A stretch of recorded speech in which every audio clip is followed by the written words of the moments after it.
Hey you guys, today we're going to be looking at the links from Kingdom Hearts 3. Links are accessible through a heart binder that Yen Sid gives Sora in the beginning. It's not quite clear if Sora picks up a new heart binder for every link or if they're all in the first heart binder that he receives, but this increases the power of Sora's connection with the various characters he summons. It's cool to see characters from previous games making another appearance, though it's strange that Wreck-It Ralph is a summon since this is his first time being in the series. Anyways, it seems that each character is a type of element. Meow Wow is air, Ralph is data, which could be an element, I guess. Simba is fire, Stitch is electricity, and Ariel is water. If you go to your journal, you can actually get a better look at all of these characters except for Meow Wow. When Sora uses these links, he uses a similar animation to Ventus when he is using D-Links. Anyways, that's enough background info, let's break down these links. The first link you receive is called Meow A Balloon, and summons the Dream Eater Meow Wow. The music changes to the Dream Eater theme from Dream Drop Distance as the Dream Eater appears. He bounces towards Sora, we can actually see Meow Wow grow bigger after jumping off of Sora. They spin together creating an arrow effect before Sora hops on top of the Dream Eater. The command menu changes to the link name and shows a stained glass Meow Wow bouncing forwards as air and stars flow around the logo. There's also a tornado surrounding the Dream Eater as well as a stained glass symbol of a tornado. The commands in this link are Deflate Dash and Tornado Pounce. The way this link works centers around you jumping using Tornado Pounce and landing on enemies. This pounce is of course very reminiscent of the Meow Wow's link from Dream Drop Distance. If you successfully land without hitting something above you or landing on an object, Meow Wow will grow larger in size. If you hit something while jumping, the Dream Eater will deflate back to his base size. The larger the Meow Wow is, the farther he will travel and do damage with Deflate Dash. Meow Wow can inflate twice, which means you have 3 levels of this Dream Eater. You have the base size, large size, and super size. When using Tornado Pounce, Meow Wow spins while rising to create an arrow effect, dragging enemies into a whirlwind. This makes it easier to land on them as well as keep them busy so they can't damage you. When you land from a pounce, clouds and orbs of light are spawned as well as a shockwave and pillars of light. The bigger you are, the larger the reach will be. Deflate Dash sends the Dream Eater flying using the air that the Meow Wow saved up from his pounces. There are 3 levels of this. Like I said before, the bigger you are, the farther you'll go. If you're at your base size, you will only get pushed back a tiny bit, but if you use this dash with the other 2 sizes, you will go flying. If you are not surrounded by enemies, you will fly in a straight line, or as much of a straight line as you can. If you are around enemies though, the Dream Eater will home in on the targeted enemy. At the end of the 2nd and 3rd level dashes, Meow Wow will do a spin, blowing air out in different directions to hit enemies. The finisher has Meow Wow growing even bigger before popping like a balloon, which spawns tons of different Dream Eaters. These all bounce outwards, damaging enemies. The command menu changes to show a penguin and bat Dream Eater as well as an inflated Meow Wow. The stained glass tornado symbol also changes to a Dream Eater symbol, though another tornado symbol appears beside the penguin. Let's move on to the next link. 8-Bit Blast is the next link you receive and summons Wreck-It Ralph. During the summoning sequence, bits of data fly up in front of Sora and create a portal to the Fix-It Felix Jr. game. If you slow it down, you can actually see that the bits of data are letters counting up, or going up in sequence, whatever you want to call it. Anyways, this portal spawns Wreck-It Ralph, who falls to the ground. He stands up, picking Sora up on his shoulders. The block spawned below Ralph is random, as is the blocks that you can build in the menu on the bottom of the screen. The command menu shows Ralph in a stained glass form, and data blocks can be seen behind him. There's also a symbol depicting 0s and 1s beside Ralph. I won't keep saying stained glass because that's going to be on all of the command menus and it'll probably get very annoying to hear me keep saying stained glass over and over again. Anyways, the commands in this link are build, jump, and rush. There's also another menu on the bottom of the screen that has 4 options. The menu looks like a stream of data, which is a nice detail. You can cycle through this menu with the D-pad. The main focus of this link is to build lights that stun the enemies and then finish them off by destroying the blocks and damaging enemies by the broken blocks. If an enemy gets stuck in the light of one of the blocks, they will be stunned and will have a data block effect on them. Also, while building blocks, you will damage enemies close to you. You can trigger the finish command at any time, which causes Ralph to jump and smash the first block that was spawned. The command menu during the finisher shows Ralph punching downwards and the data blocks behind him are now broken apart. A symbol of a fist also appears beside Ralph. If you look at the blocks, the light actually shows the direction that the cannons on the block will shoot. So when Ralph hits the first block, the cannons shot out will make the blocks in range explode and make the cannons on that block that is exploding shoot out as well. So it makes a chain reaction of sorts. You can actually see the shots being fired by each cannon on the build block, though it is kind of hard to see when everything is exploding. To make sure your blocks are in range, you need to build the blocks in the light of another block. You will know you built it right if the block glows a bluish color. If it is not in range, the block will still break apart and damage enemies, though it will not do as much damage. Also, you can go out of range of the beginning block.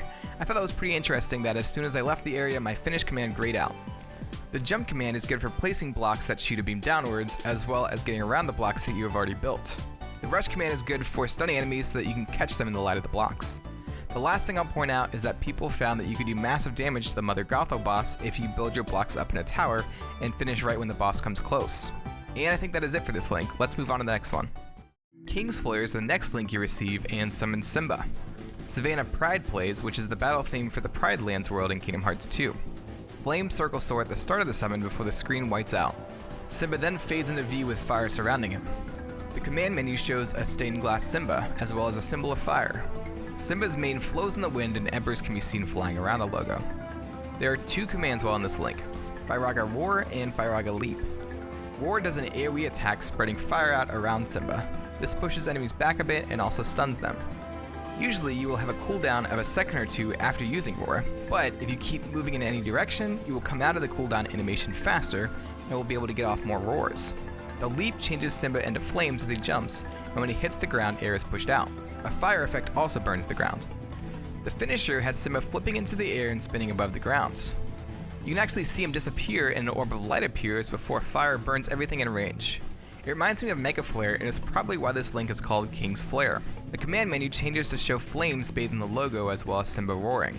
A symbol of a paw appears as well. Also, when Simba is idle, flames fly up from his head.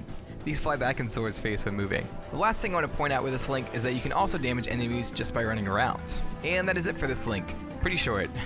Let's move on to the next link. Plasma Encounter is the next link and summons Stitch. Meow plays, I hope I pronounced that right, probably did not, which is the battle theme for the deep space world in Birth by Sleep. Lightning shoots out at the beginning of the summon sequence and a galaxy and stars appear. These stars are actually the same stars that appear during the shooting star shot lock. Stitch crawls up the Keyblade and jumps off the tip of it, spawning an orb of energy on the Keyblade as well as stars. Not on the Keyblade, just stars around the Keyblade. Anyways, when Stitch jumps back, we can see a green aura around Sora. The command menu shows a burst of lightning behind Stitch. There's also a symbol of lightning. There are two commands of this link, Plasma Surge and Jump. Both Sora and Stitch float during this link and shoot at each other with a beam of light for Sora and a beam of plasma for Stitch. You can make Stitch jump 3 times before he falls back down to the ground.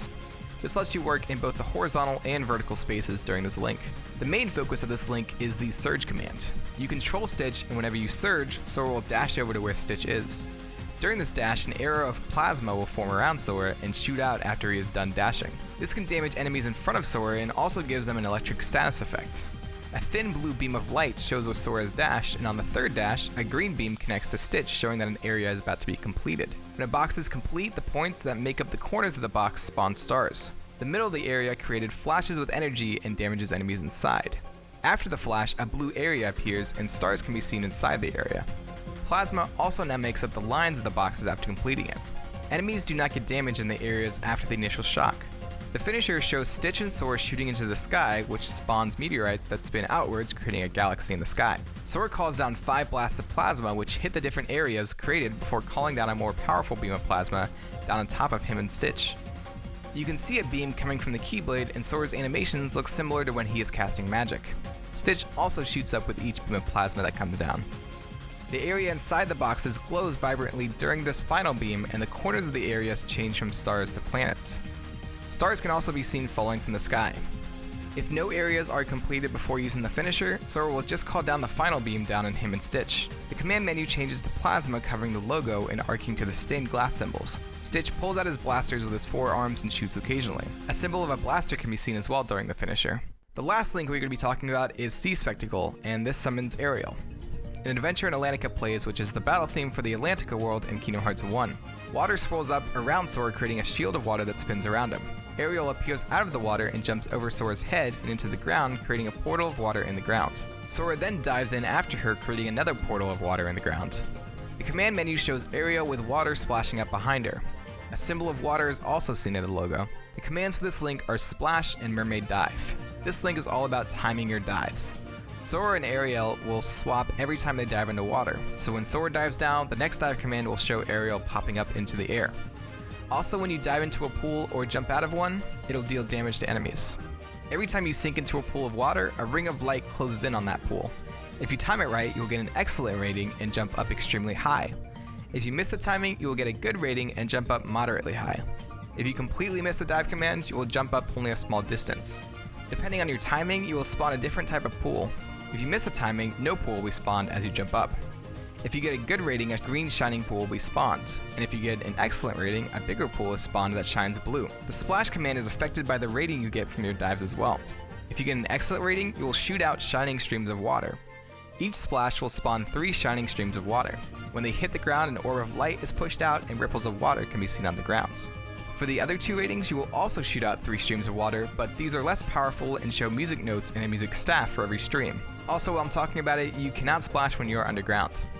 Anyways, the finisher shows Ariel and Sora backing up into each other before grabbing each other's hand and spinning around. Water spouts shoot up around them as they spin. The ratings also affect these spouts. An excellent rating will trigger these huge fountains of water with multiple streams shooting out beside them. Good ratings will just trigger a smaller version of this spout with smaller streams shooting out beside them. Sora and Ariel spin on a spout from a good rating regardless of what kind of pools you have made. Smaller jets of water will appear around as well during this finisher.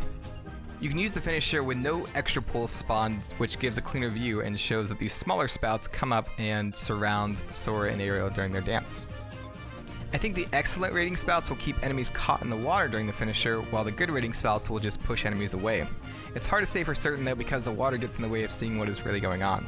At the beginning of the finisher, the command menu shows Flounder and Sebastian jumping across the logo, and Ariel is now flipped around with her arms spread outwards. Bubbles fly up around the logo, and a stained glass symbol of a seashell can be seen.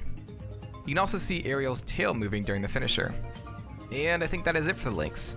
There are a couple of things I wanted to talk about before I end the video though. The first thing I wanted to point out is that I believe the names of the links indicate what the finish command is called. I was clued into this when I noticed that King's Flare has a finish command that is similar to Mega Flare.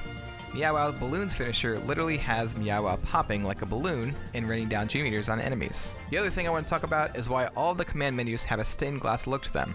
It's odd to me that they chose that aesthetic since in the Kingdom Hearts series, that is usually indicative of dreams, I think. Is Sora connecting to these links through the power of dreams? What do you guys think? Let me know down below. Anyways, that is all I have for you guys today. I'm pretty active on Twitch, YouTube, Discord, and Twitter, so be sure to follow the links in the description below to stay updated. If you enjoyed this, click the card in the top left to watch a breakdown of the shot locks from Kingdom Hearts 3. Subscribe or share this video, and I will see you in the next one.